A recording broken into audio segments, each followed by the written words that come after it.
안녕하십니까. 신세라 방송입니다.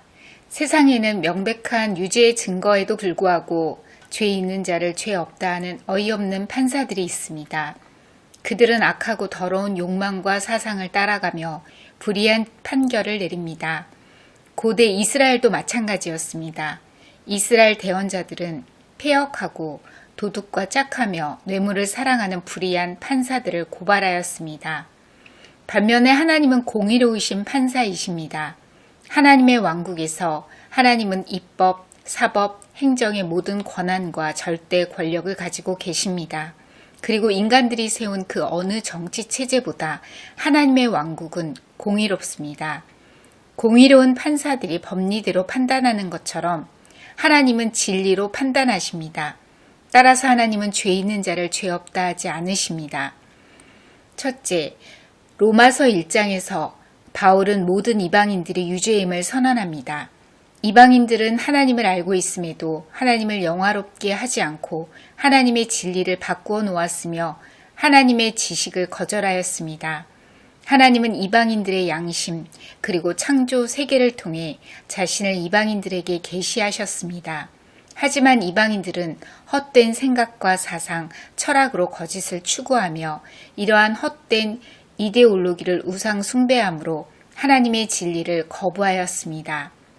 그들이 가진 악한 사상은 하나님은 없다고 하는 무신론과 유물론에 기반하므로 결국 인간은 기계나 짐승의 수준으로 전락하게 됩니다. 너무도 타락한 죄악들이 인권으로 탈바꿈하여 부패 판사들의 승인을 받고 버젓이 자행되고 있습니다. 이렇게 이방인들은 상실되고 버림받은 마음, 타락한 정욕과 우상숭배, 부정함 가운데 있게 됩니다. 둘째, 로마서 2장에서 바울은 모든 유대인들도 유죄임을 선언합니다. 유대인들은 하나님의 선택받은 민족으로서 율법을 가지고 있었습니다. 그들은 하나님에 대한 높은 지식을 가지고 이방인들을 하나님께로 이끄는 책임을 가지고 있었습니다.